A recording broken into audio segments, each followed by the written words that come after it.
There it goes. Okay. All right, we're going live, and I will point when we're ready. Okay. Two village idiots with a love-hate relationship. See, you got fat. See, you still look like a 15-year-old girl, but not hot. Who can't stop arguing over Oklahoma sports.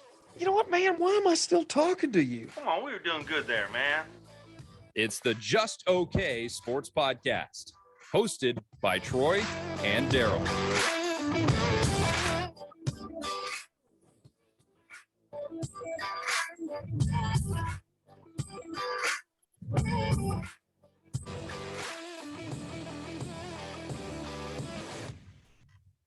Sooner Nation, Thunder Nation, we are back. This is the Just Okay Sports Podcast. I'm your village idiot, Daryl, and I'm here with my brother, J-Rod Rodicus. What's up, man? Yeah, still not on the pre-roll. Not salty about it, though. But I'm still good. I'm good. I'm good. No, I'm good. I'm good. I wish, I've got some respect around here, but it's fine. Doesn't bother me at all. Anyway. But sorry. No, honestly, this week, let me just say for real, this week has been wild. Yeah, there has been so I don't know if I'm sure you don't know. There's been a flurry of new vulnerability discovered in like cybersecurity. So like we've been patching like crazy and just stuff's been going wild. Gosh. So this week has been sleepless and long already. Like it's it's Wednesday. And it feels like it should be the weekend. But anyway. Yeah. So just been a crazy week. But how are you doing, my dude? I'm good.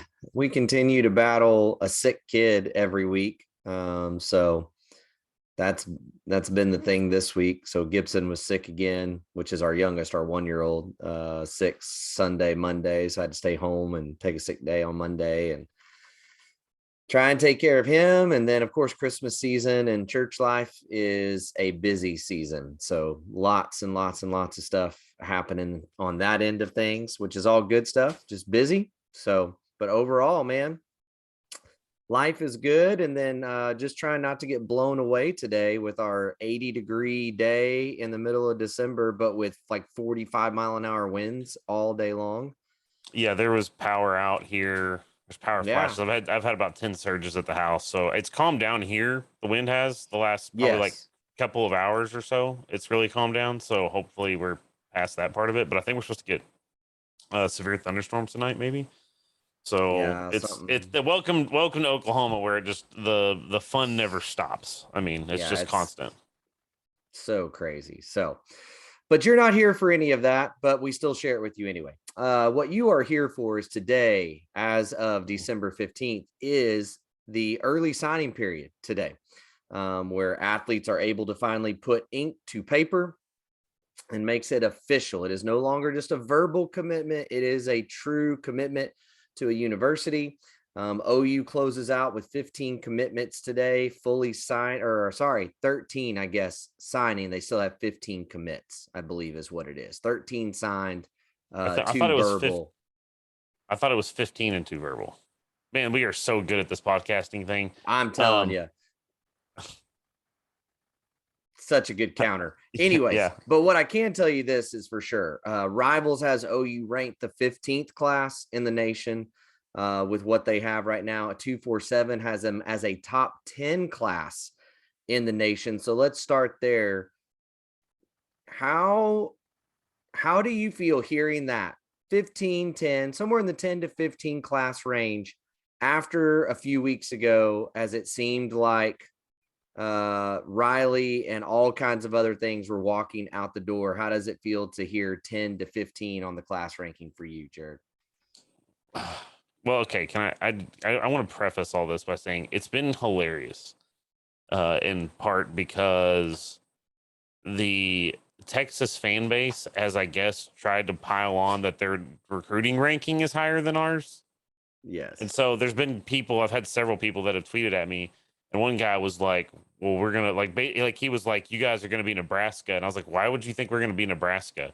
And then sends me a screenshot of our recruiting ranking. And I was like, and he's a Texas fan. And I go, how awesome have all those high recruiting, I mean, you know, that they help you beat Kansas this year? Could they, and then he messaged or he tweeted at me, I think it was yesterday or the day before, and was like, your tweet aged poorly. And I was like, how did it age poorly? I'm pretty sure you still lost to Kansas. Like, so let me just preface this by saying, before we get into this, yes, 4 and 5 star athletes are a different breed and all those sorts of things. However, it's also how you bring those guys in, develop them.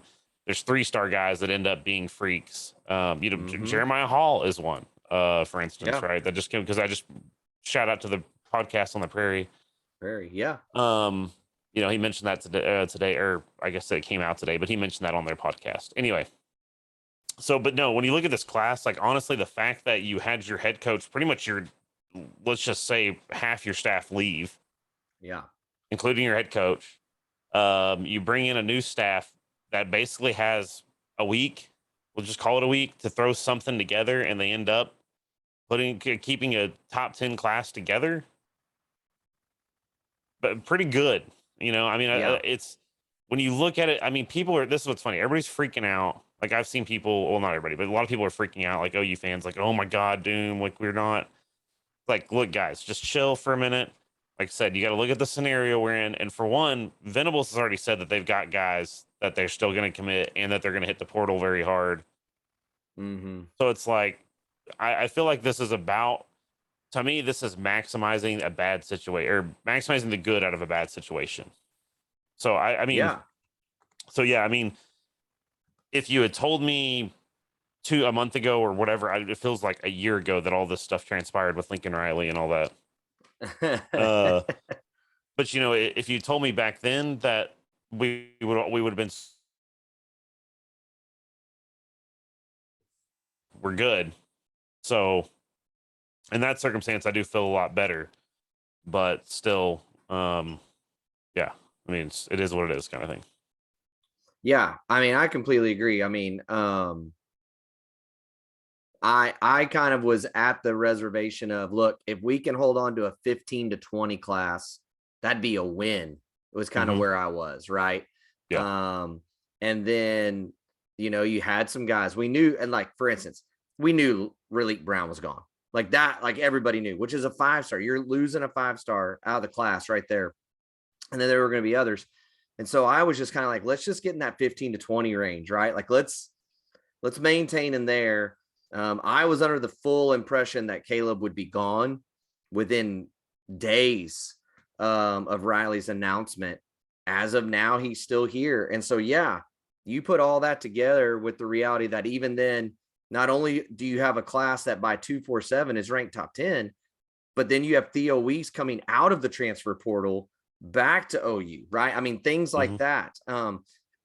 Bray Walker. I know it's not the same caliber, but Bray Walker also came back, which things like that seem like a good trend.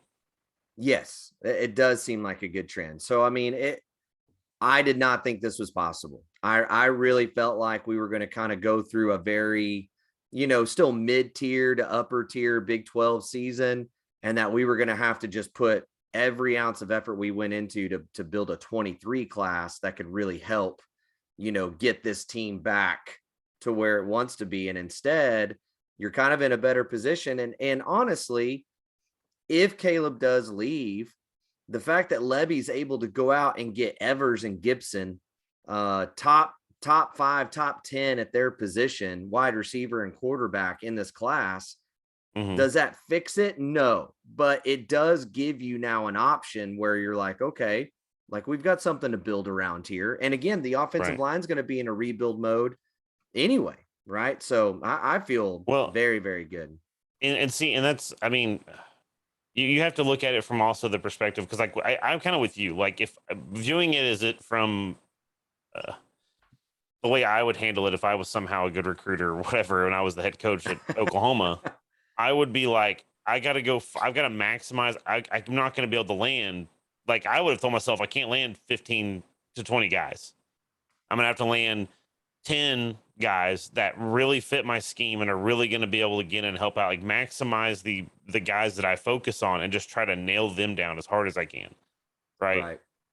So again, like you said, the fact that it's looking like and only who only knows with the portal, right?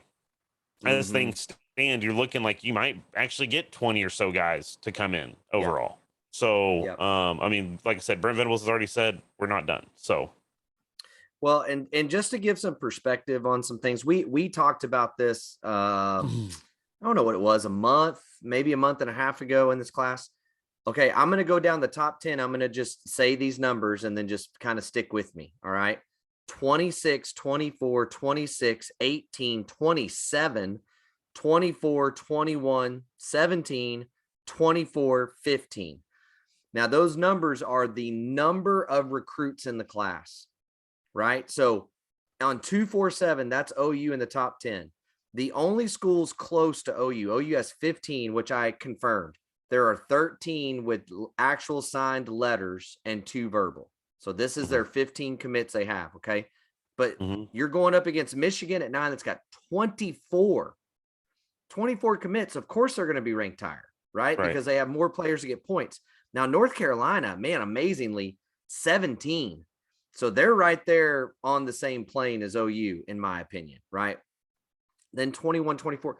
So I just say all that to say the thing I put out the other day is you can do one of two ways. You can say average stars. I still don't even think stars is the right way to go about it. Stars matter. Okay. I'm not that guy, but you have to remember, for instance, one guy could be like, if you do a 1 to 100 rating, right? One guy could be 91.132 and the next kid could be 91.131. But the 93.132 guy, if he is at a certain percentage, right, of guys at his position, he becomes the 4-star while the other guy drops to 3-star. Does that make sense? Status. Right. Yeah. So the stars, the score is what matters, right? The score is what I would say matters more.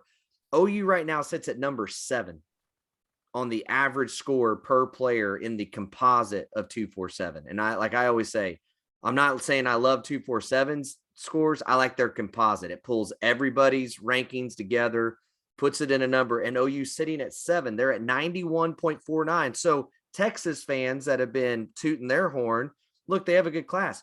90.3. We're a full point average better per athlete. Okay. But they have 27 commits to our 15. So OU has a very, very good class. It just isn't large in number. Well, and like again, and because I love to pour it on Texas, right? You look at Texas, right? Like again, that's kind of what my point was. Like, look at a guy like Jeremiah Hall or Danny Stutzman. Even Danny Stutzman was only a 3-star, right? And now everybody's raving about him, not just because of his Twitter, right? Like what he's done on the field, right? And so you got to get. I mean, like nobody's arguing. Like you look at a Bama, right? Like Bama's chock full of 5 and 4-star guys, right? Like completely full, and nobody's arguing the talent level. But again, they get the guys on campus and they develop the crap out of them. That's where Texas has failed, right? Yep. And so that's why I tell people, like, I understand, and that's it was kind of funny. It became a whole thing on the Discord about 5-star versus, or 5-star players versus 5-star hearts, or whatever that phrase is. I was like, look, nobody's saying that you're going to go get a dude that's 5'4" and is going to play D line because he just really wants to. But at the same time, like you have to get a kid that you know you're going to bring into your system is going to be healthy for your program, and that is going to work so you can develop him, right?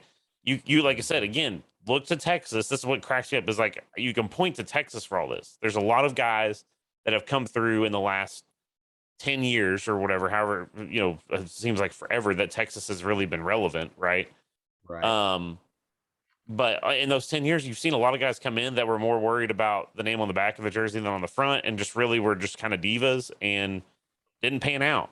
They were 5-star guys that everybody was like, oh, they're going to be great. And then nothing happened. Right. Like, and even to point to Texas again, look at somebody like Bjorn Robinson, right? Bjorn Robinson is one of the top running backs, but and you could say like, oh yes, a lot of his natural ability. He was a 4-star, but at the same time, like that kid works. Like he's unanimously been accepted as a guy that works, and that they've been able, because of that, have been able to develop into something, right? And it's almost a travesty how they've not utilized him more. But anyways, so it's kind of a double-edged sword, is my point. Right. Yeah. I mean, none of this is none of these kids are a guarantee. I mean, we've talked about it ad nauseum, right? Hazelwood's a great example. he probably was the best receiver in the country. But when you tear up your ACL and rehab goes slow and you have some complications, it changes the whole narrative of your career, and it could literally change the narrative of your athletic ability. So there's all kinds of things that go into this that have to work. That's the reason that you go and try to recruit as hard as you can. But again, I say all that to say this class is chock full of very solid 4 stars, some that are even verge 5-star guys, some 3-star, but their rating is high. Again, go back to the rating that the average in the 15 of these guys is a 91.4 whatever. That's legit. That's big time athletes within this class. And you still have a chance to go get more, right? You still got some other guys that might get added to this class. And that's the other thing too. OU's not done. And the good thing in their favor right now, right? For an example, like Texas with 27 commits can't go sign a bunch more kids, right? They can't go load up a lot more. And there are a lot of guys that did not sign today that are waiting till February to sign. And spots are going to be full, and OU is going to be sitting there with spots to burn. And so that helps them over this next stretch as well, which, by the way, just for anybody, if you were wondering over the course of the day, USC has landed at 81 in the nation with all 6 commits, with all 6 that they've got in their class, 81. Well, good job, guys. Good job. Good job. And they have well over 10 in the portal right now. So that's where USC is, but they're about to win some championships. It's the mecca of college football. I mean, look, here's the thing, and I kind of have alluded to this before. When you look at USC, it's like, okay, well, Lincoln Riley is an elite recruiter. Nobody's arguing that he isn't, right? Right. There's obviously now been several questions about the culture he can build, which he hasn't really dispelled that any. But I was like, dude, it's kind of one of those things like he's gonna, like, it sounds dumb, but for one, you got to realize he's had 10 players hit the portal. And I think if I remember right, he only had like 7 or 8 commits this class. So he's down a net 6. of 3. That's what I just said. They have 6 commits. 6 commits. Okay. So they're a net 4 loss right now on a team that was already thin at a lot of positions. Right. And it's such a like a win now, actually, as dumb as that sounds, because like I said, if you say he goes out this year, right? He's supposed to be this revolutionary coach and whatever. Let's say he goes out this year and he goes, they were 4-8 or whatever this year. Let's say he goes 5-7. Like, people are not going to care. Like, people in LA are not going to care. They don't have patience. As soon as USC went down over there after the Leinart and Bush and all those guys left and it went downhill, everybody stopped caring. Like, within a couple of years, nobody was showing up to games. I would argue they weren't really caring when they were there. I mean, I was talking to somebody about this the other day. Like, their fans cared when it was a really big game, right? Like when USC played Notre Dame, that one crazy note, like, yeah, people showed up for that, right? UCLA. Well, that's what I'm saying. But that's what I'm saying.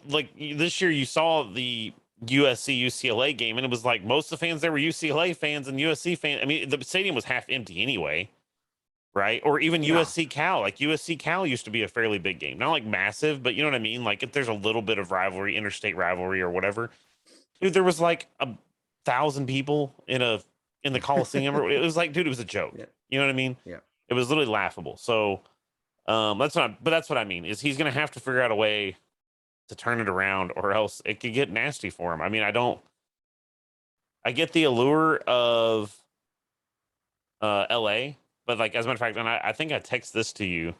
So I know somebody that's been to both USC's facilities and OU's within the recent past, right? And he was like, dude, he's like, OU's old facilities are better than USC's facilities that they have now. He's like, it's not good. Well, that kind of got shown out also in Riley went to his social media hype train, which, again, something that he helped OU become. I mean, that's one of the things that he definitely gave to OU. But did you see their hype video that they released on Twitter last night and today? Mm-hmm. Looked very familiar, didn't it? Yeah. Looked very I don't know where I'd seen it before. It felt like who was? Oh yeah, it was Riley and Zach Heffley who produced that whole idea, and they literally just repackaged it at USC. And by the way, not only did they repackage it, so they already knew what to do and they already had their idea. It looked awful. It did not look for you. Okay, I was actually like, I haven't ever said this, but it actually was like, he's in LA, he's in Hollywood, near Hollywood, right? Like they could call and get like movie produce. You know what I mean? Like I was like, there's probably some big name movie producer that's a giant USC fan or USC grad or whatever, right? That would come and help them. So I was like, they might like really elevate that stage of their game.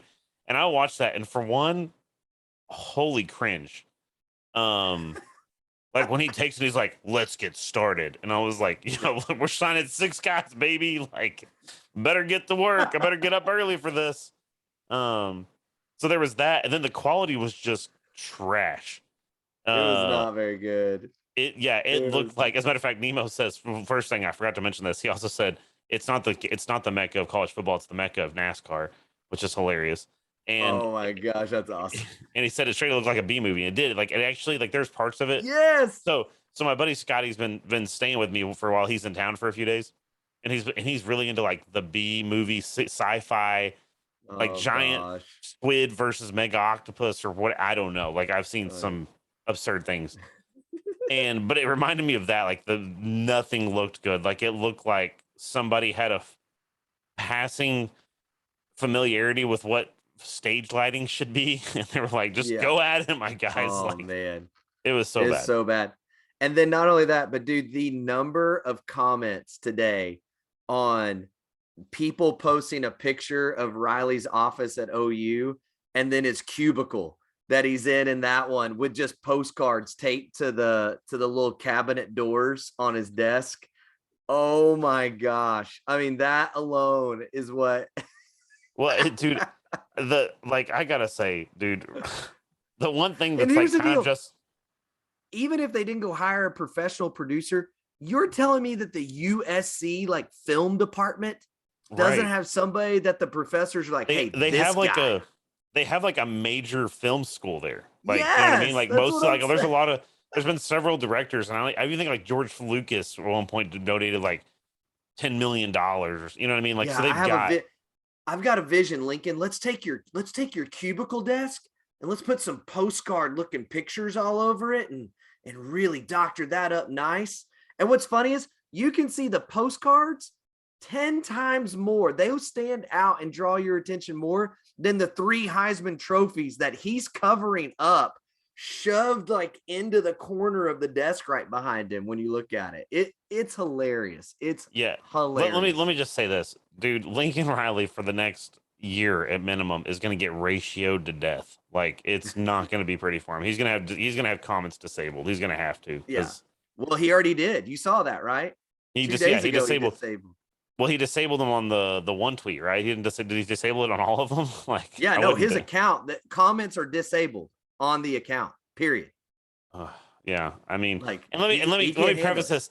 Let me preface this by saying, obviously, as upset as we are with him and how low our opinion is, there were people that were like taking things too far, right? So maybe 100%. That's why I get that. Like, if somebody's saying like, "Oh, I'm gonna hurt your family," like, people stop. Okay, I don't agree with what he did and everything, but there's no way, and there's no version of this planet or world that's right. So yeah. Oh anyways. Yeah, and we've said that repeatedly, but this one is for sure. OU Twitter is undefeated. I mean, they were even showing how his little hype video he did compared to that clip that they put out on OU's account of Teddy Lehman and Brent Venables talking about him getting recruited, and how like in the same amount of time, OU had like 3,000 and something likes. It had like 700 retweets or whatever. And Riley's little video had like 1,000 likes and it had like 150. I mean, like, there was just no interaction at all, like in this LA market. And it was hilarious. But all that, now let's dive in a little deeper to this class. Let's talk about these commits that we do have. So first thing, was there anything overall as you kind of look down the list and the guys that came in, some of these late additions, things like that, that kind of just maybe from a philosophy standpoint, but just overall about the class that stood out to you as you just kind of look at it from top to bottom? Well, I mean, you're going to be mad at me. There's a tall quarterback that committed. Oh my God. It's not a tall quarterback. It's a tall wide receiver. Tall wide receiver. I'm sorry. Nick Evers. Anyways, no, I mean, the fact that they were able to get Nick Evers and Jayden Gibson to both commit, like pretty much at the last minute, he's still cringing. That they were able to get them to commit like so last minute, because they hadn't even been on a visit until this last weekend, right? Like they had no familiarity with OU pretty much at all. So that kind of says something. And I believe, wasn't Nick Evers committed to Florida? That's right. So it's not like he's a nothing, right? Like it wasn't. Sorry, my dog did not like that apparently. It's not like he's a nobody, right? It's not like they just had to go pick some random QB at a high school in Texas. But the other one, the one that actually really stood out to me was the I don't know if you say Alton Tarber. Yes. Like the D lineman, because he's just he fits, like when you look at him and you see his film, he fits the mold of what Brent Venables did at OU and what he did at Clemson, right? As with those defenses, as kind of a mauler more than like a tweener, finesse kind of guy. So I mean, those things. So it's like you can definitely tell that. I think what Venables did with this class, when I think you look at it as a holistically, not even just talking about the new commits, is he tried to get as many of the guys that fit what he wants to do while also maintaining the guys that have been committed and rode through the storm to come to OU. I think he's going to honor that loyalty. So, and he's going to give those guys a fair shake. I don't think he's going to not, try to utilize them into the system however he can. So, right. I would say the big thing that I can see a difference is, there's just, I say that I don't know about if there's not as much. There is a different. He just left. But anyways, there's definitely a different intensity or evaluation, however you want to say it, of body types, right? Like for instance, Robert Spears Jennings fits exactly what Grinch wanted. Over 6 feet. 6 feet. That sounded weird. 6 feet tall, 200 pounds, those kinds of things. But like for instance, there were D-line guys since Grinch has been here that were being told that they were not high on their list because they were only 6'2", right? That they wanted 6'4" minimum kind of guy. Like they were that detailed, right? In length. Whereas like Tabor's a great example. Depending on what service you look at, some have him listed at like 6'1.5" to 6'2", and then some have him listed at 6'3". But at 6'1", like Grinch wouldn't have recruited him. Like Grinch wouldn't have even like had that conversation with him, and he's over 300 pounds, right? Like, which is another thing that Grinch didn't want. So you definitely see a body size and build difference among all the guys for sure that they went and got late within the class. I think the other thing that you see is that it's just a very defense heavy class. At least right now. Now, Javonte Barnes, it is very much believed, is going to end up at OU. That's kind of where the crystal balls are. That's where all the talk is.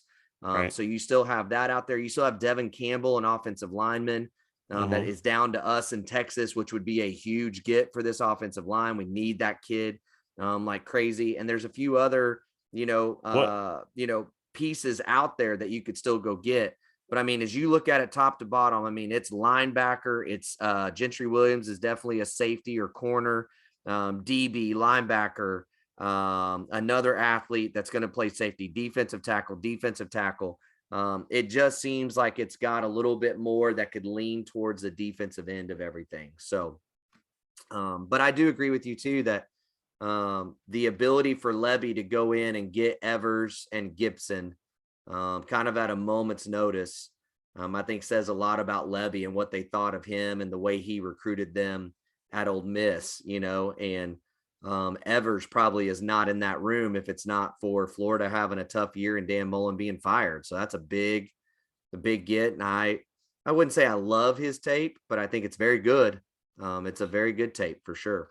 Well, and there's also there were some rumors, and I don't know. I actually kind of lost track of this today.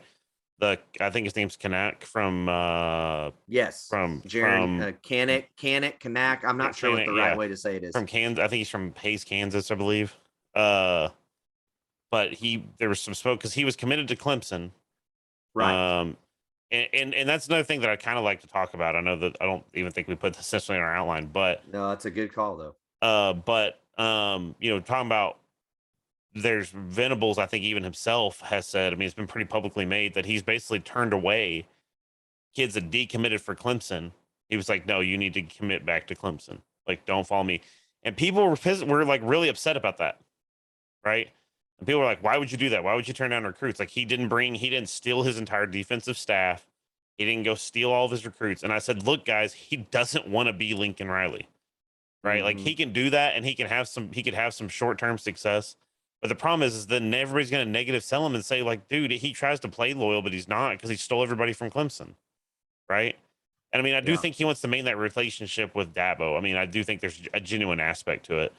But well, and to be clear, or at least on my end, I guess I would say, I have not heard anyone say, because we actually had a discussion about this today with some guys that have somewhat connections. We don't know if Venables has said to guys, I won't take your commitment. We don't know that. What we know is there is a handshake agreement between him and Dabo that he would not actively recruit kids that were committed to Clemson to come to OU. And he has said that publicly, that he wouldn't do that. Now, what you're getting at there is the thing that I am curious though. A kid decommits. Brent doesn't talk to him. He doesn't recruit him. He doesn't anything. They call Brent. I want to come with you.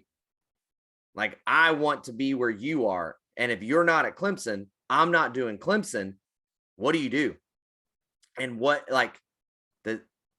and I agree. I think he wants to maintain his friendship with Dabo. I think he genuinely cares and loves Dabo. And I think he's very grateful to him for the ways he's invested in him.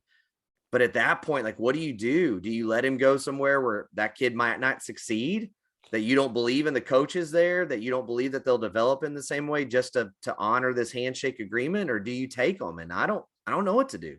Well, and the Canuck kid may be a very perfect example of that, right? If he's the one that reached out to Brent and was like, hey, I just want to play for you.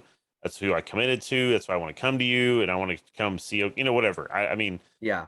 However that scenario plays out, it's a very double-edged sword. But like I said, I do think that he's trying to build the thing that he's trying to do is he's trying to do more than just say, look, I'm going to be loyal and I'm going to do the right thing. I think he's trying to do the right thing.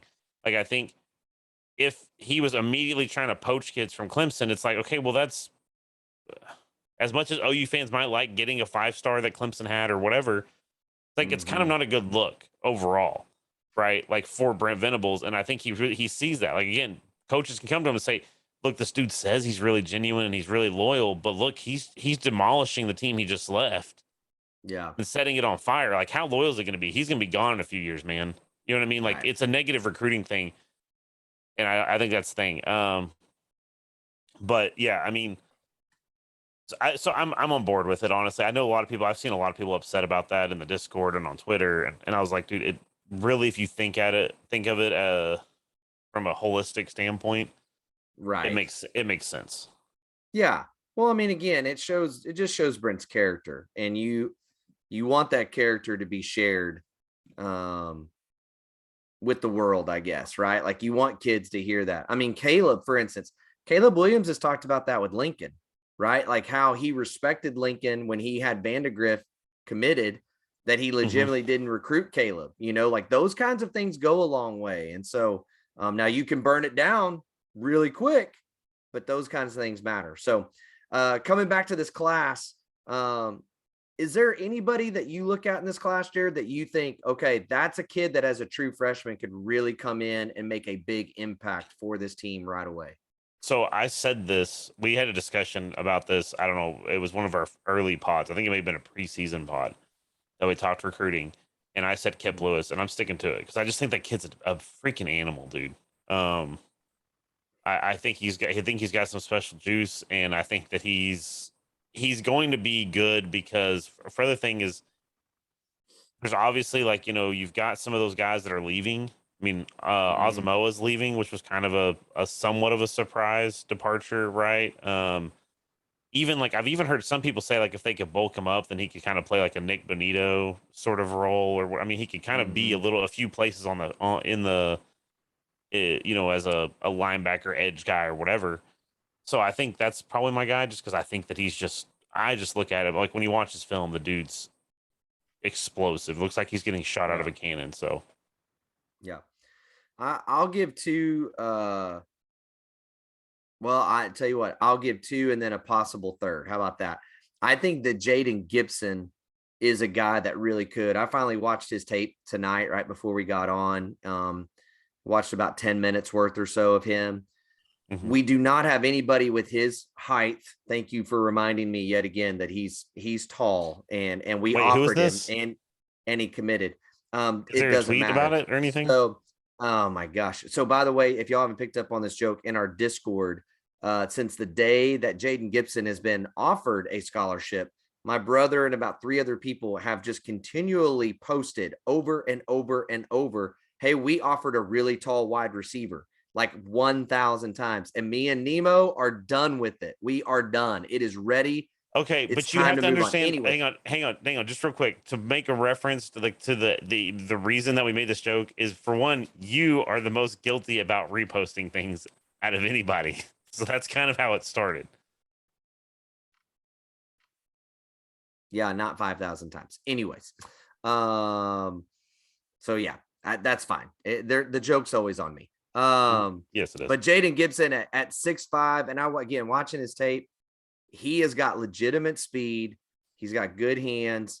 He does a great job getting off the line and press coverage, which usually taller guys at his age kind of struggle with because their feet aren't very quick. They might have long speed. They don't have that quick feet to be able to do that. He uses his hands really well to get off the line, uses his feet really well to get off the line. Now, if there's a complaint I have about his tape, he does not high point the ball very much at all, even when he's in tight coverage.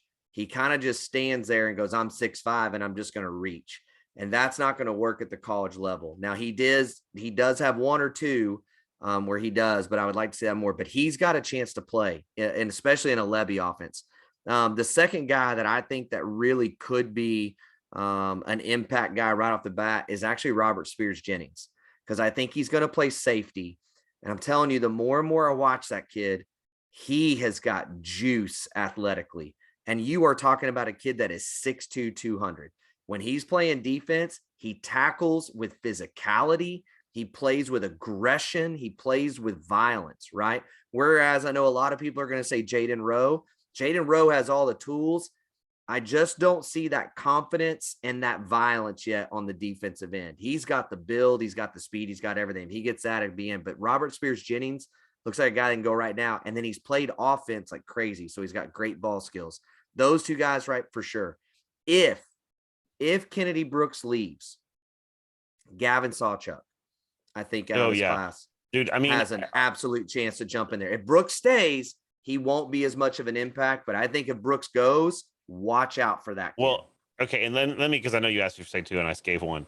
It's another guy, and because I do agree with that. Like, Raleek Brown leaving hurts, but you had Gavin Sawchuk. If you watch his film, I'm not really convinced that it's that big of a gap between him and between Sawchuk and Brown, right? Like, you know what I mean? Well, they're totally different. I mean, just in build. That's the thing. I mean, but I mean, because Sawchuk is 5'11", 185, right? So, but the other guy that I was going to mention, because everybody's been circulating the picture, Kobe Mckenzie. Yeah. Right. Yeah, I know. I mean, dude, he looks bigger than K9 Murray. Yeah, he looks bigger than K9. And that picture was taken his junior year. Yeah, that picture was taken his junior year. Yeah. But here's the thing, and I agree. I mean, look, if you're asking me who I think is going to be in the league for 12 years off this list, I think it's Kobe Mckenzie. I really do. But here's the problem: Deshaun White's coming back. Danny Stutzman's coming back. Guebu's coming back. Witter's coming back. And I just got to believe those 4 guys are going to get the run, and they're going to go ahead and probably do some kind of red shirt policy with Kobe for now. And then those guys are going to graduate. I mean, Aguebu and all those will be gone, and then his time will come. So well, and I could that's see the only reason I'm not picking him. Well, and the thing is, if you look at Kobe Mckenzie right now, he's 6'2", 245. Mm-hmm. Like the dude's an animal already. Dude. Get him under Schmitty.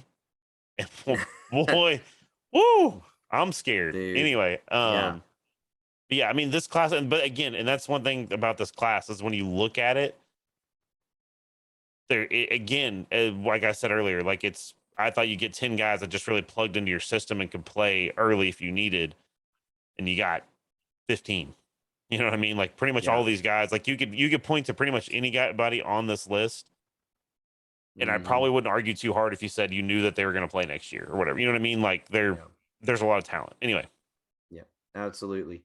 There's going to be some overlap with this question, but I still think it's a fair one. Kamiar asked us in the Discord, who do we see as the most underrated guy in the class, and kind of why and what our thoughts were there.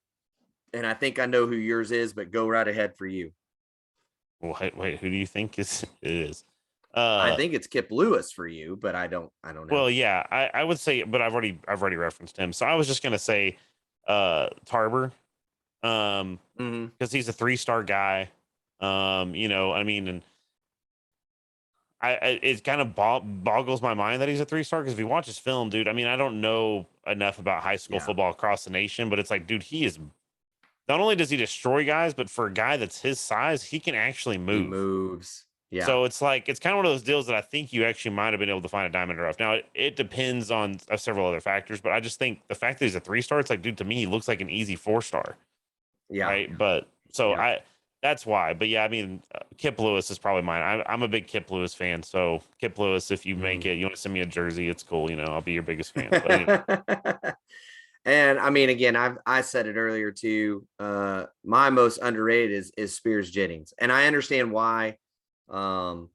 Everyone was projecting him for the most part, not everybody, but most schools that were recruiting him were definitely pushing him towards the defensive side. And then once he committed to Oklahoma and committed to the defensive side, when he's played 99% wide receiver, that automatically is going to bump him down. But again, I'm telling you, if you go watch this kid's tape, he can play, and he is just a football player. He just makes plays, and he is thick. I mean, already same thing. I mean, can you imagine? When you and I played, can you imagine a free safety standing back there at 6'2", 200 pounds coming after you from across? Right. I mean, that's insane. And here's the thing. Pete, and I didn't actually, I forgot this until I was watching the coach's corner or whatever with Bob and Teddy and all them. And I forgot that Teddy was a running back. He played, I mean, he played linebacker and running back, but he was, I think, recruited mostly running back. Right, by running back. And they said the funny story was, and I'll make this short as I can. And if you haven't seen Coach's Corner, go watch it. It's amazing, especially with Bob and and Brent and all them there. But Bob said, well, we showed up to practice and everybody had said like he can run a sub 4.4. And everybody's like, no way. And so they had him run one. It was camp. It was camp, not practice. They invited him to camp. Yeah. And they said he could run a sub 4.4. And they're like, no way he can. And I think they said that Bob, I think, was running the clock the first time and said he clocked it. And he was like, no, it is. And they said, and Brent was like, no, there's no way. And he told them, if you can run under a 4.6, I'll give you an offer. And Teddy said, if I can't run a 4.6, then I'm going to give up football. And then said that they lined up all the coaches, and he even joked. He said Smitty was even sitting there with his clock and clocked him, and he ran a sub 4.4. And I was like, dude, Teddy Lehman, was one of my, I mean, as far as like a defensive player, he's probably my favorite player of all time. Just because of he was a monster, dude. He was. And what's funny about it is like the way he played made you think that he was just an evil human being because he just wanted to hurt people, but he's like the nicest dude. You know what I mean? Yeah. So, anyway, but yeah. But it's kind of reference to him too. He's kind of in the same mold, right? Like he's right. Athletically, he's kind of more of a receiver in the sense of like he can move and do those things just like a receiver, but he plays insanely at safety. So right. And again, one name I'm sure some of you are sitting there, if you're driving, listening to this or whatever, Gentry Williams is a name we haven't mentioned, both for playing and all those things. I just don't know where they're going to play him yet. And so again, for like a true freshman impact, if they're going to put him at a corner, I don't think he's beaten out DJ Graham or Woody Washington, right? So he's not going to have an impact there. He's definitely not underrated. Now, if they move him to safety, that's a different ball game. He might be an impact guy freshman year. I don't know. But also, I'm not mentioning him right now because he's not actually signed, right? He passed on signing today, which I think is smart. He doesn't know who his coach is going to be yet, those kinds of things, but he stayed committed to OU. So that's one reason that name's not in there, just for those of you that are freaking out and think we don't know what's going on. That's kind of why we're moving around the Gentry Williams deal a little bit. It's just because of his position. And then also because he's waiting and we'll see what happens. Right. I'm 99% he's going to stick with OU. He's been on our podcast twice. We message here and there when he does hit back. And I think he's very much committed. He just wants to know for sure who his coach is going to be. Well, that's understandable. Oh, 100%. 100%. So Caleb Williams was on the podcast on the Prairie. Caleb's first official interview takes place with other college kids finally after the year. Any thoughts you kind of took away from the podcast and from what he said? I did think that it was kind of cool that he did admit, he did say in a way, like somebody's going to roast me for this. The fact that he defended he who shall not be named and said, look, like that was a rule he had that applied to everybody. It wasn't that he did not want me to be interviewed. That's a rule that he's always had. That's a rule that we were in the middle of the season. He didn't want to cause controversy by saying, I've never let that happen before, but now I'm going to. So I thought that was pretty cool. And he kind of laughed about it and was like, because he explained all that stuff. And he even said, I'm kind of glad it was that way because it allowed me just to focus on ball and I didn't have to go do all that stuff, Right. So it's not like he was sitting in a corner pouting because he didn't have to go and answer ridiculous questions of the media. And I'm interested to see how he is, because obviously that's a little different because he's on a podcast with people he's super familiar with. Those are guys that are in the offensive room with him, right? So he's going to be familiar with. And they even talked about how they all already had a relationship with him, right? But even before he came in at the Texas game, how they knew that he was going to be special. But it's like it was pretty interesting to watch him because it seemed like he was just being, just having a conversation. It wasn't one of those like, I'm going to give you canned statements and all that. But yeah, I mean, he does seem, to me, I left it taken like, okay, he has a positivity for Oklahoma, right? For the program and the coaches. And he even said he has a major positivity towards BV and even Lebby and everything else. Like, I think he's saying all those right things. So, but yeah, it was a very interesting thing. And I thought it was the coolest part of it to me was him talking about the Texas game. And this is why, by the way, this is the one thing that I took away from it that I already knew, but it just was like a good confirmation. I again, my favorite player of all time is Baker Mayfield, who, by the way, is streaming on Twitch. Last I looked, by the way, so that's awesome. Anyways, I mean, what else is he gonna do? He's got COVID anyway. Protocol right now, yeah. But no, but I love Baker because Baker just had that passion to win and had that passion to play the game, right? Like before that, you didn't see a quarterback run 70 yards down the field to celebrate with the guy he just threw a touchdown to. I mean. And just had this passion that's just exuded, like, I just want to play football. And, hearing him tell that story about the Texas game, it's like, dude, that, like, all that was just pure, like, and he was like, man, I was just grinning, and I just knew something was going to happen, and I got my opportunity, and he's like, I just wasn't going to let it go. And I was like, dude, that dude's just a ball player. And I don't care. Like, he could honestly come out tomorrow and say, I'm leaving to go to USC or whatever. And it's like, I would still cheer him on. I might cheer against everybody else that's in USC.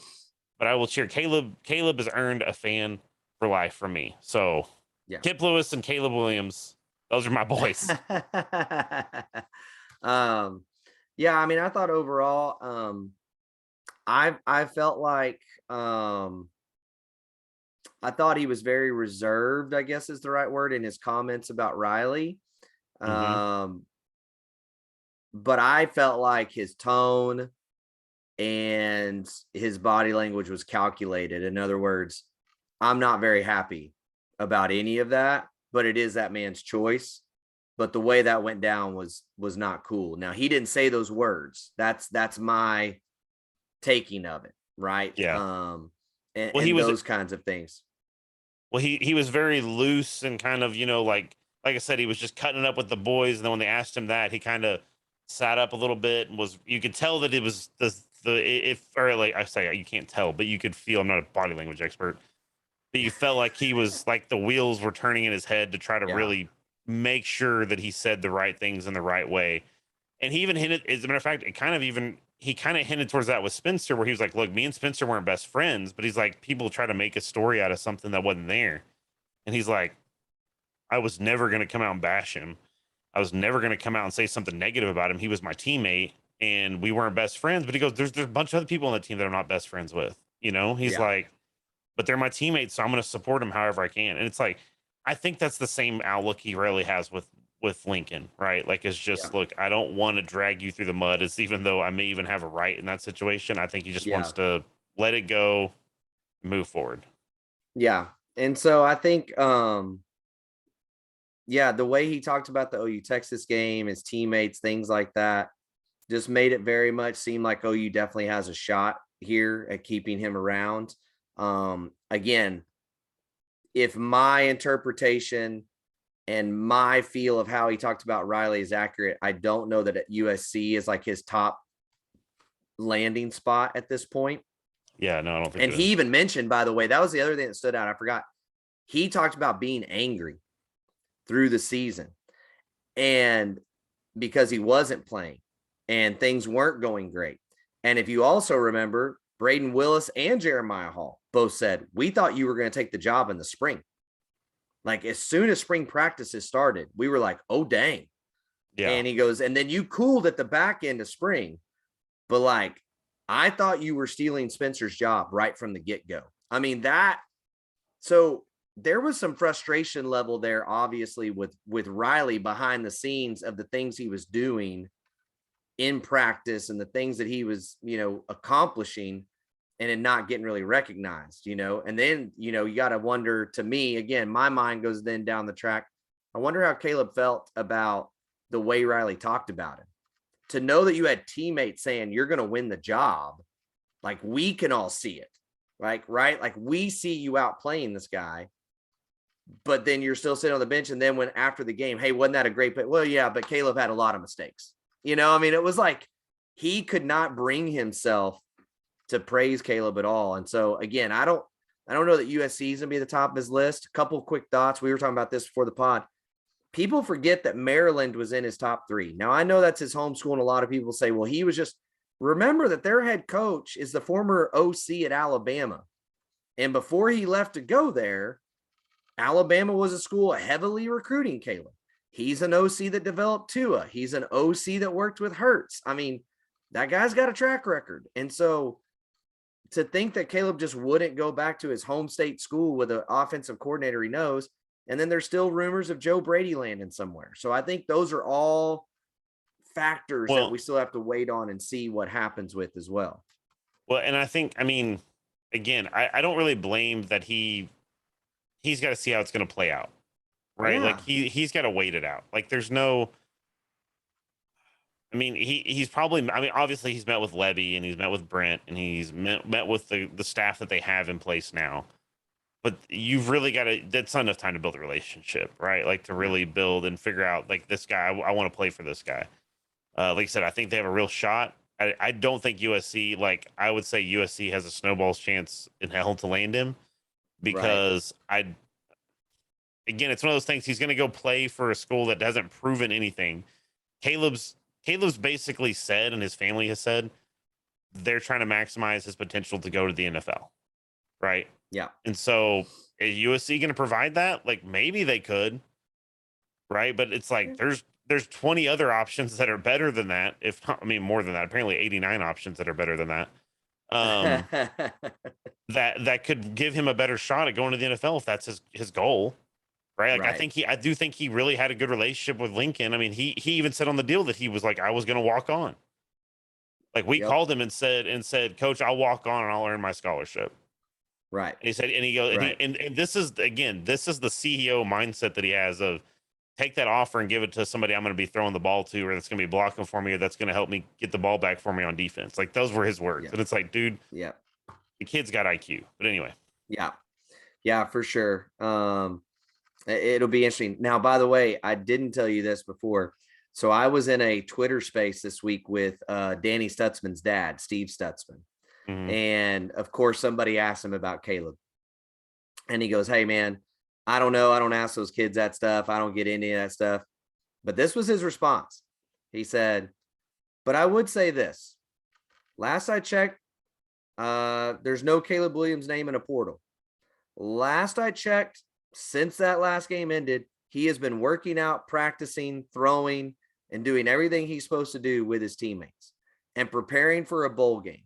He has not even explored his options in the portal of going anywhere. So I'm still kind of trying to figure out where the question is of where Caleb's going is coming from. Now, granted, he said he hadn't talked to Caleb, but it was a very strong response from Steve Stutzman, and he doesn't tend to like screw around with that kind of stuff. So again, just take that for what it's worth. Hey, can I just say, Steve Stutzman, if you're listening to this podcast, you are a national treasure. We love you. Oh, 100%. You and your son, like literally, you could just make your own Twitter and call it like Stutzman or something, whatever. I don't know. And I would subscribe. I would be its biggest follower. Anyway. Yeah, they are gold, no doubt. But to his point, though, I mean, it doesn't make sense. I mean, Caleb could have put his name in the portal, and again, dude, every school in the nation would have been probably falling over themselves to land Caleb Williams. Mm-hmm. Nearly every school.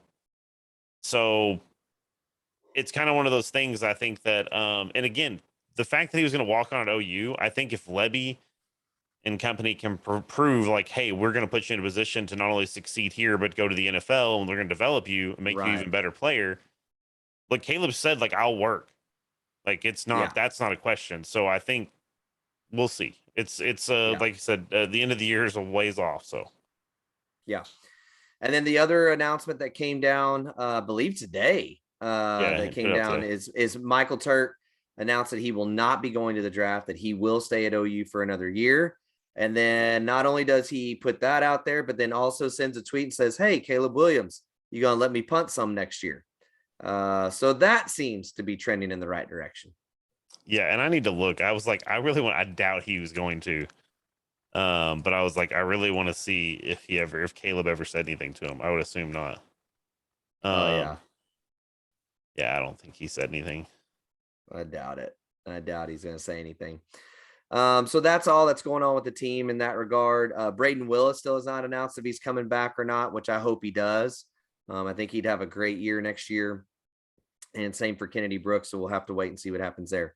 I wanted to talk about the staff for a little bit. So the last podcast we had, Brent was hired. We thought Lebby was going to be hired. Now Lebby has been hired, right? Offensive staff is fully in place, which, by the way, people keep asking, well, what about a wide receiver coach? Cale Gundy is the wide receiver coach. That is the wide receiver coach, okay? Mm-hmm. Again, if you go across the country and look at different staffs, there are some staffs that do an inside-outside receiver coach position. I would say the vast majority do not. That's more of an air raid Mike Leach kind of a thing doing that. So Cale is going to do both. There is not a ton of difference between inside and outside. There's some nuances that are different, but overall skill set and things that you're coaching up are the same. So that's there. So again, the offensive is in place. To me, what kind of troubles me a little bit, and I'd love your thoughts on, Jared, is it seems as though that there's a lot of chatter that BV really felt like the defensive line coach from Clemson was going to come with him. It seems like there was some kind of indication or thought that that was going to go down. And yet he gets a raise and a change in title and announces that he's staying at Clemson. Now you have no D-line coach. Tibbs is gone and out the door. And other guys have gotten promotions, and other guys have gotten new jobs, and other guys have gotten raises. I'm a little concerned. about that position and what's going there, and kind of the same. Now, DB coach, there's rumors that there's a Georgia or an Alabama staffer that's going to come on and do defensive backs. We can't confirm that, but there's all kinds of different people and outlets are saying that there's a playoff team coach that's going to be on the staff in a few weeks, that they're just waiting for the playoffs to be over. Are you concerned though at all about the D-line side of things? I mean, it's obviously I don't have warm fuzzies about it. But at the same time, I feel like he's such a defensive mind. He'll be able to find somebody. I don't think like you said, it's not great that his first plan seems to have fallen through, but he seems to be like a guy. It's just like with Tim Roof coming in, and everybody was originally losing their minds about that. Right. Started the Red Roof Inn thing. I think it's one of those things, if you really like, it was kind of funny when that first happened, everybody lost their mind, and then everybody was like, oh, okay, like it kind of makes sense, and it's like, yeah, like I do think Brent's actually a lot smarter than people give him credit for. I think he kind of gets that persona as being the crazy D coordinator, just yells and screams and kind of is, acts like an idiot. So he is an idiot sort of thing. You know what I mean? Like, yeah, not to mean that he's an idiot, but you know what I'm saying? Like, but I think he's a very smart, calculated person at the same time. So I think you got to get somebody quick, but I think he's probably got a list of names. So I think we'll be fine. It's not one of my major concerns right now. Yeah, I mean, with the additions they've made on the line, I'm not as worried about it. I just hope, because there are some names still out there in the defensive line side of recruiting that'd be great to bring in now. And I just hope that he's legitimately got a plan B, C, and D, right? Like, I hope we're not just going and grabbing some GA that he knows from somewhere because we've waited too long on a defensive line coach.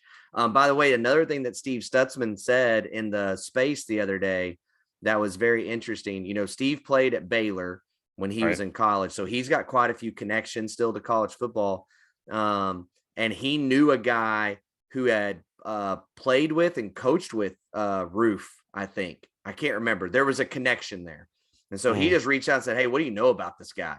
And the guy said, dude, I'm telling you right now, you guys got a good one. And he said, look, this is a guy that I fully respect when it comes to coaching. Like, when he tells me somebody can do something, I fully believe it. So I'm actually really excited about it. So again, take that for what it's worth.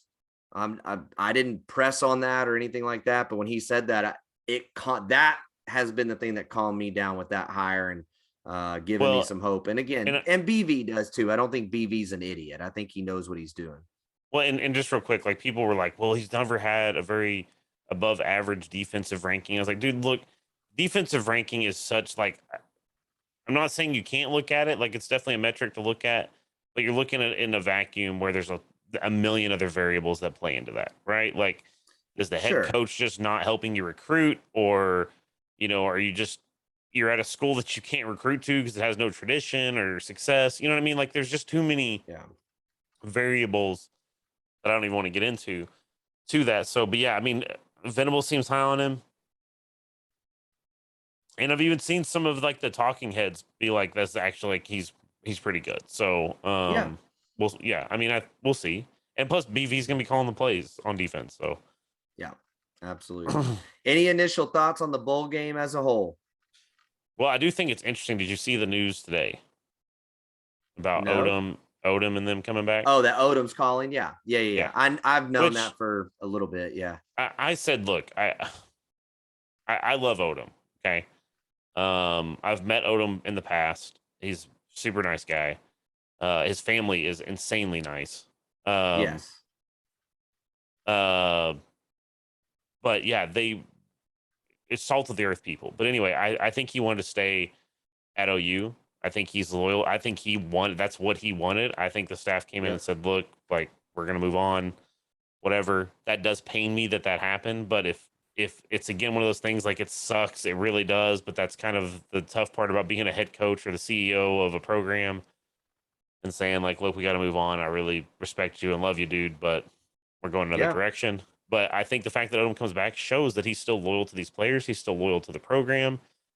I don't think he's a guy that's like leaving with his, middle finger up or anything. I think he's trying to do the best he can to help. And people trying to say, and some people were like, well, it's because he's contractually obligated. It's like, dude, shut up. Like, no. Oh, sorry. Go ahead. I mean, that may be very well be the case, but if he really was like, if he went to USC and said, look, like they're going to charge me $100,000 or whatever if I don't, if I void my or break my contract because I don't want to coach in the bowl game, USC would pay it, right? You know what I mean? Like, say that's a non-starter to me. You know what I mean? Like, it's like it doesn't make any sense when you really evaluate it. No, yeah, and I mean, again, you and I have connections to that family through where we grew up, and all that kind of stuff. And again, I haven't talked to Brian. I haven't reached out to his family. This isn't a time to do that with him. No. I do know when he got hired here that they were very excited to be back in Oklahoma. I know that this is a school that he loves and he wanted to be at. But the reality is when your head coach leaves and doesn't give you notice, and then you start to catch wind that the new guy coming in is a defensive coordinator, and oh, by the way, he coaches linebackers, like, you're not going to have a job. Like, I'm sorry. Like, you can't do that. And you got to go look. And when you've got a guarantee to be at a school like USC, or wait your options out and end up, who knows where, instead you take the USC job every single time, not to mention him and Grinch have relationship and trust.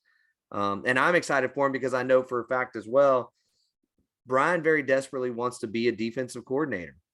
And so for him to come back and get to call plays and to get to lead this defense, if that goes well, that's another, feather in his cap, if you will, for that role, right? For that opportunity. So I'm excited for him. I hate the way that this all went down because I know that they were excited to be close to family again.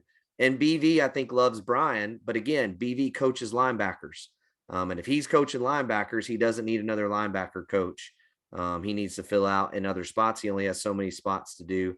And then overall in the game, man, I just got to believe with Bob here, there's going to be an edge on the team, more so than there is with Oregon. And by the way, not having Kayvon Thibodeau is a very big plus for us. So I'm feeling good about the game and think they'll have a good showing. And I'm excited to see some of these young cats play, man. I really am. Obviously you had some opt-outs, and like, again, you had Benito is opted out. Isaiah Thomas is opted out. It didn't, Asamoah, I think he opted out. Yeah. I mean, they're all going to their Shrine Bowl and all that stuff. Yeah. So, I mean, it all makes sense. But you're going to have some guys that's what's kind of interesting is like when I really looked at it and you look at the guys that have opted out throughout this season, there's been guys that have stood up in their position when they had to, just to fill in for a play or two that have made plays. So it'll be interesting to see some of those guys come in and play an extended period of time. Right. Absolutely. And like you said, Bob is probably going to have those guys. I mean, dude, every player that's had spoken any word about it has said, like, dude, between BV and Stoops, they all just sound like they want to run through a brick wall. I mean, I even think what's funny is I even think Barry's been around the program. I mean, he's always been around the program, but I think he's been like assisting more than he usually does right now because of everything going on. Because like I said, he's been in a ton of the videos. He's been at the press conferences. He's been, you know what I mean? Like, I think he's even like having that living legend of Barry Switzer walking around the Switzer Center. Right. I think that's kind of probably got the guys juiced up a little bit. So I do think it's going to be an interesting game. It's going to be a fun one to watch. So. Absolutely. Well, moving on into more general college football news. Jackson State, Dion Sanders lands the #1 overall recruit in the nation, flipping him. Listen to this, folks. From Florida State, the alma mater. Ooh, dude, okay. So I got to say, for one, it was hilarious to me. So did you watch the video of him committing? I have not. I've heard about it, but I did not get a chance to watch it today. So just to give a quick, like, too long didn't watch sort of thing. He has an Auburn cap, a Georgia cap, and a Florida State cap, I believe, on the table. and he like picks up the Auburn cap and he says, "Oh no, man, they're not good enough." For some, I don't remember what he said. I don't think he said they're not good enough, but he threw the hat down, and then he picked up the Georgia one. And he put it on. He's like, "Yeah, this school feels pretty good, but no," and then throws it off, and then he takes the Florida State hat, puts it on. He's like, "Nah," and throws it down, and then his mom throws him a Jacksonville State hat, and he unzips his shirt and it said like "Just believe" or whatever their slogan is for the team, way. and put it on. Dude, Florida State fans, pitchforks and torches were out. Dude, they were burning Dion Sanders jerseys. They were losing their mind. They were I posted in the Discord, there was a guy that was like the top comment on there for a while that was like, "This kid just doesn't have any class. He just disrespects these schools." And I was like, "Bro, chill." Like, yeah. I honestly, relax. I part of me, like, so it obviously Jacksonville State is a historically black college, right? Right. So it's cool. It is, I mean, honestly cool to see him go do that, right? Like, I mean, this, and it's unprecedented. The number one recruit going to an FCS school, right? And to an HBC, as I said. So that's it's incredible, man. It's special. It's insane to actually, like, I mean, it's a bigger news than I think is even getting made out of it, because it's like that when you really put that in your head. Could have gone anywhere in the country. Any school in the nation would have taken him. That's an FBS school. Alabama, Florida State, Florida, Miami, whatever coach was, or whatever school was even within that region would have taken him, and he goes to Jacksonville State. So, yeah. Which, by the way, it's already kind of been leaked out there that he's getting a major NIL deal for this move that came with this move. The other thing that was very interesting that was mentioned, you ready for this? If Florida State has another year like they had, is there a chance, even with the extension, that Norvell is cut loose? And then if Norvell is cut loose, wouldn't you say that a guy who just won 11 games at Jackson State, who's an alum, and just showed you he can go recruit the number one player in the nation, is a guy that you ought to target? And so then he ends up at Florida State in 2023 with the free transfer rule. The kid can transfer over to Florida State, and boom, Florida State's ready to rock and roll yet again. I mean, that's interesting. Yeah, it's gonna be a nuts just a crazy thing to witness if some of that goes down. I mean, the extension of Norvell doesn't make any sense to me. But I don't even know. That program is in such a weird spot. I don't know what to think about Florida State. Another program in a weird spot, but with plenty of money, is Texas, who announced the Pancake Factory Foundation this week, where all offensive linemen will receive $50,000 a year at the University of Texas. And so, folks, while look, we've talked about NIL on here, we all said there was going to be goods and bads with it. And this is the bad. This is the Wild West. You better buckle up, because this is the kind of stuff, which we've already seen this happen at Miami. We've already seen this happen at A&M as well. These kinds of things getting set up this way for guys just to get paid, not for performance and not for their name, but just to come to a school. And that is the door that has been opened through the way that NIL is now allowed to happen. And it's kind of sad. Well, but you have also seen that the NCAA basically has announced that they're investigating. They've already announced that they're basically investigating several schools.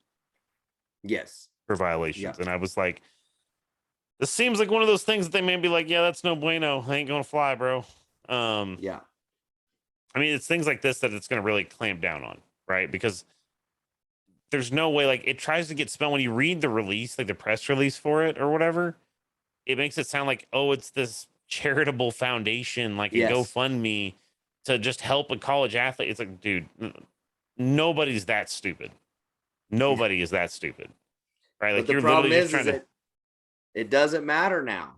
I mean, with the way it is, I have a name and an image and likeness that plays at the University of Texas, and somebody wants me to advertise their stuff. Therefore, I get paid this. Oh, yeah, no, I get it. I'm just saying it's I think some of these things they're gonna have to find. I think they're gonna have to find ways to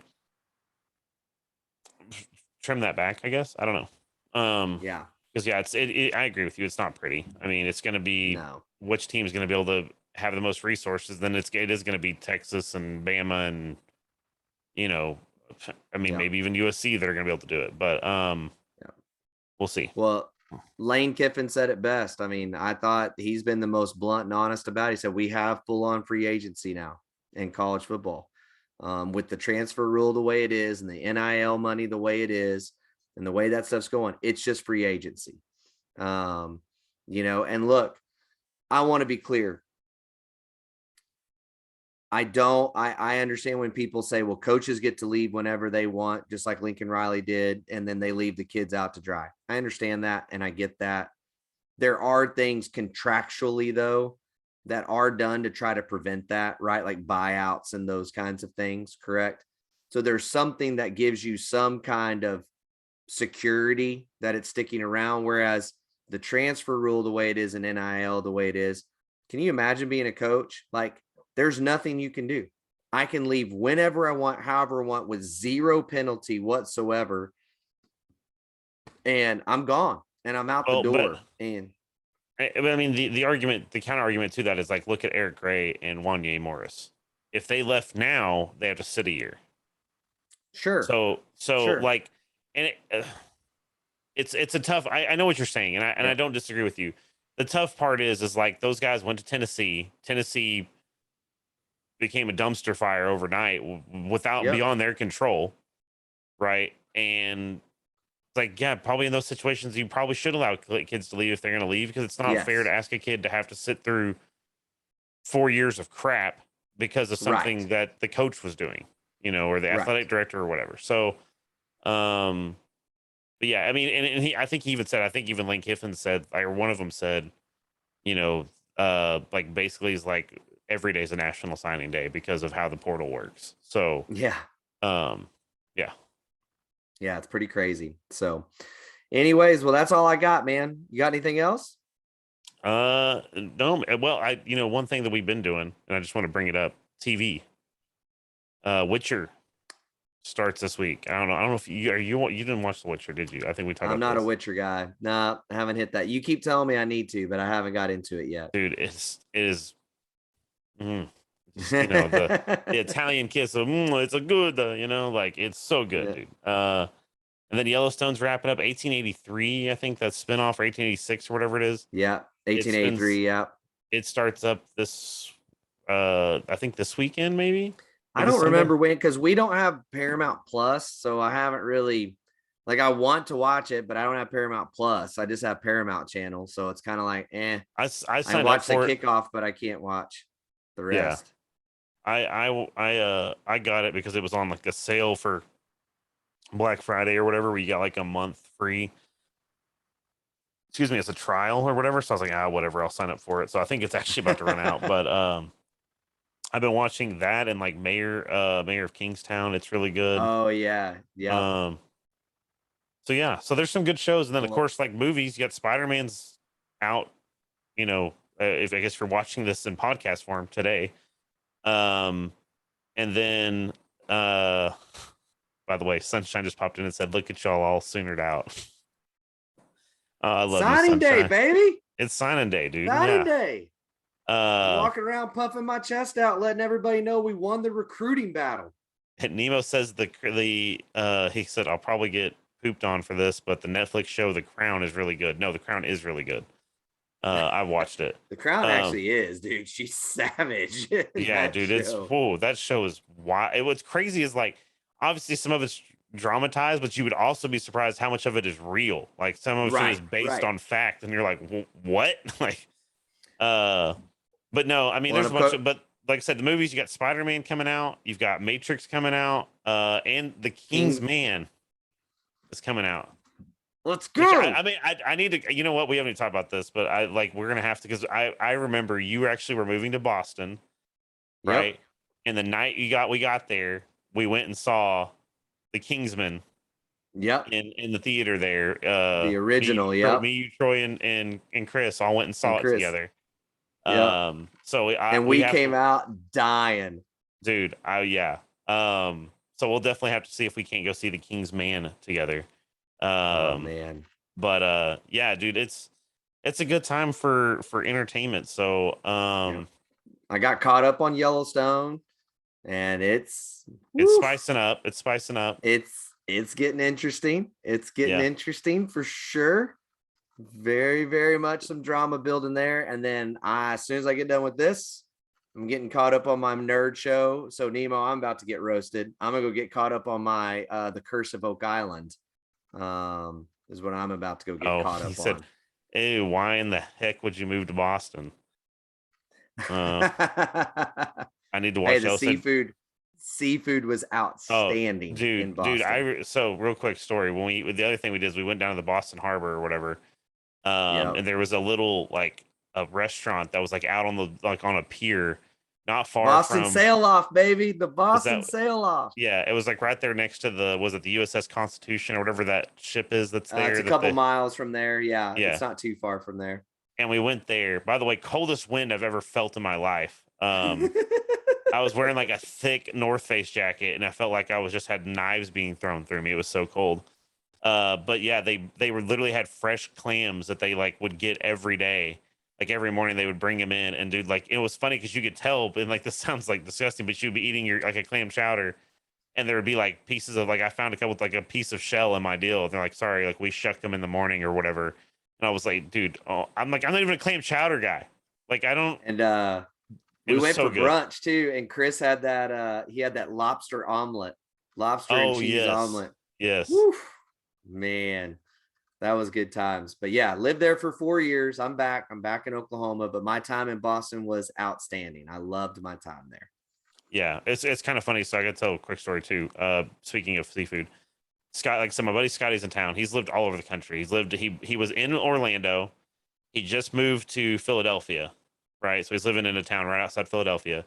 And so the other night we were want to go get dinner, and he was man, let's go. He's I've been craving sushi, dude. And I was all right, well, we got a sushi place, so we go get sushi, and we're sitting down to eat. And he goes, yeah, I kind of had this rule where I don't eat sushi from the middle of the United States, but here we are. And I was oh, you're too good for our sushi now, huh? Been living on the East Coast, you're too good for it. But yeah, no, no, Boston was good. I actually like Boston. I personally, if I was going to live somewhere, prefer Boston over New York City. I mean, I'd rather not live it either, but anyway, but yeah. So no, life's good, man. We'll see how everything shakes out with with the recruiting, because like I said, BV's even said in the next 24 hours we got more guys that are going to sign. The bowl game's coming up, so we're hyped for that. And there's a lot of good stuff to look forward to going into the end of the year. Yep, absolutely. So again, if you've enjoyed the podcast, don't forget to like, subscribe, leave a 5-star review, leave comments, do all those things. We've been very fortunate through the years. Corey Roberson's been on this podcast, Kobe Mckenzie, Gentry Williams, Robert Spears Jennings. We want to keep that rolling. The more likes and those kinds of things that we have opens the door for us to be able to get those guys on, and for them to share just what recruiting is like for them and what they're doing and where they're going. And so we'd love to keep that rolling, and we'd love other Sooner fans and Thunder fans to find this. We will obviously be trending more Thunder centric here in just a week or two. So stick around for that. So yeah, I'm Daryl. I'm J-Rod. And we will talk to you guys later. Bye, Baker. Cha-ching, a Thunder money ball. And you can unhitch the wagon. Put the ponies in the ball.